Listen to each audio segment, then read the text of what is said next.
ini saya akan menjelaskan mengenai konsep dasar keperawatan, dasar-dasar keperawatan, serta bagaimana cara mengambil keputusan dalam keperawatan.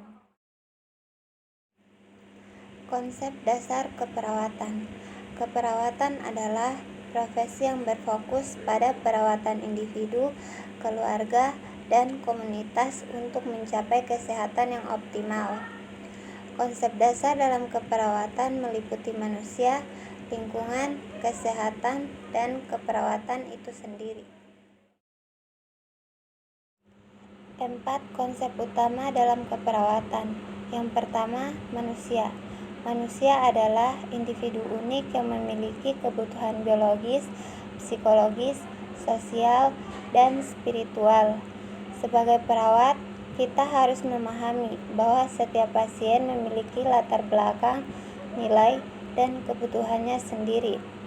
Contohnya, pasien yang baru didiagnosis diabetes tidak hanya membutuhkan obat, tetapi juga dukungan emosional untuk menerima kondisi barunya.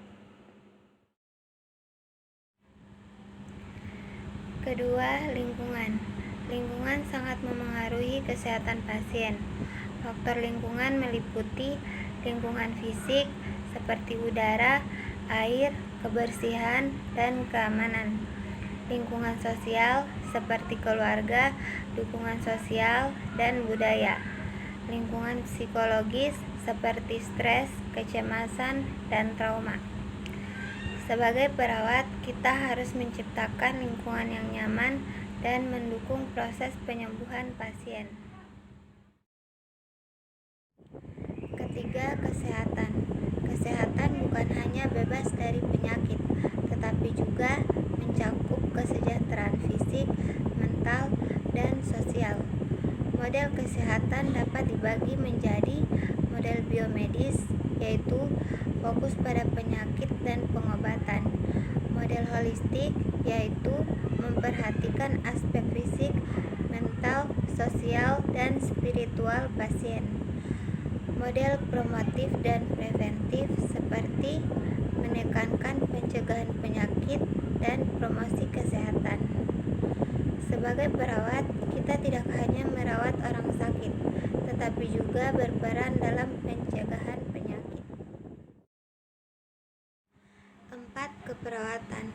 Keperawatan adalah profesi yang menggabungkan ilmu pengetahuan, seni, dan keterampilan interpersonal untuk membantu pasien mencapai kesehatan yang optimal. Keperawatan memiliki berbagai peran seperti caregiver, yaitu memberikan perawatan langsung kepada pasien. Educator, yaitu memberikan edukasi kesehatan kepada pasien dan keluarga pasien. Advocate, yaitu membela hak pasien dan memastikan mereka mendapatkan perawatan yang layak. Dan yang terakhir, communicator, yaitu menjalin komunikasi yang baik dengan pasien, keluarga, dan tim medis lainnya.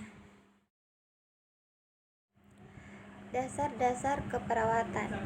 Dalam praktik keperawatan, kita mengikuti proses keperawatan yang sistematis. Ada 5 langkah utama, yaitu pertama, pengkajian, kedua, diagnosis keperawatan, ketiga, perencanaan, keempat, implementasi, dan yang terakhir, evaluasi. Pengkajian. Tahap pertama adalah mengumpulkan data tentang kondisi pasien. Data ini bisa didapatkan melalui wawancara, seperti menanyakan riwayat kesehatan, keluhan utama, dan gaya hidup pasien. Setelah itu, pemeriksaan fisik, yaitu mengukur tanda-tanda vital seperti tekanan darah, suhu tubuh, denyut nadi, serta pernapasan. Setelah itu, observasi, yaitu memantau ekspresi wajah, perilaku, dan tingkat kesadaran pasien. Dan yang terakhir, pemeriksaan diagnostik, seperti tes darah atau röntgen. Diagnosis keperawatan. Setelah data terkumpul, perawat menentukan masalah keperawatan pasien. Diagnosis keperawatan berbeda dari diagnosis medis. Contoh diagnosis medis seperti diabetes mellitus, sementara diagnosis keperawatan seperti gangguan keseimbangan glukosa darah yang berhubungan dengan resistensi insulin.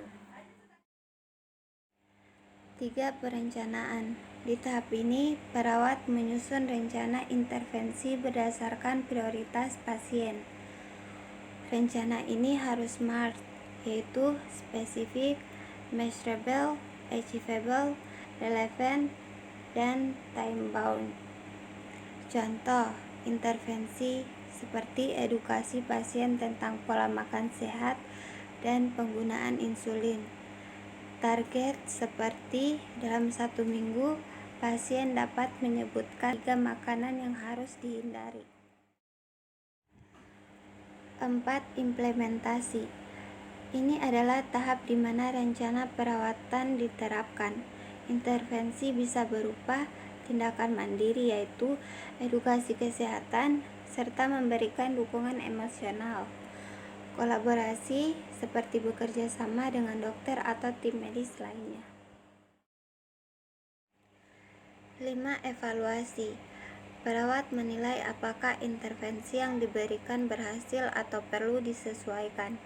Contoh, jika pasien masih belum memahami cara menggunakan insulin, maka perawat perlu memberikan edukasi ulang dengan metode yang lebih mudah dipahami. Cara mengambil keputusan dalam keperawatan. Keputusan dalam keperawatan harus berdasarkan evidence-based practice dan pertimbangan klinis.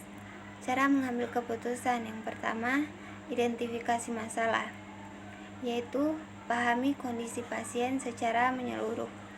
Kedua, analisis data, yaitu gunakan pengetahuan dan pengalaman untuk menilai situasi. Ketiga, pertimbangan alternatif, yaitu pilih tindakan terbaik berdasarkan standar keperawatan. Keempat, pengambilan keputusan, yaitu terapkan solusi yang paling aman dan efektif. Dan yang terakhir, evaluasi hasil, yaitu pastikan keputusan yang diambil berdampak positif bagi pasien. Itulah penjelasan singkat mengenai konsep dasar keperawatan, dasar-dasar keperawatan, serta bagaimana cara mengambil keputusan dalam keperawatan. Topik tersebut sangat penting bagi mahasiswa keperawatan, perawat pemula, maupun yang ingin memahami lebih dalam tentang profesi keperawatan.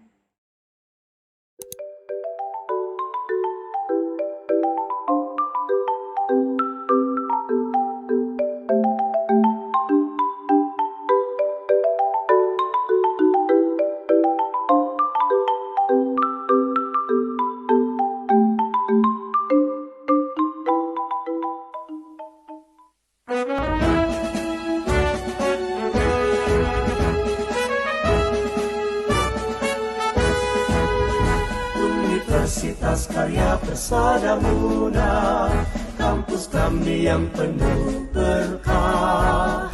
Medan juang bangkitkan karyamu, ciptakan kita tempat imtamu.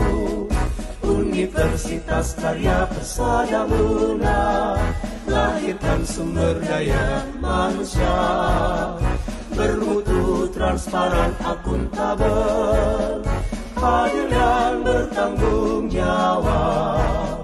UKPN kebanggaan kami, jayalah alma materku, baktimu jiwa seluruh negeri, setiamu untuk bangsa tercinta.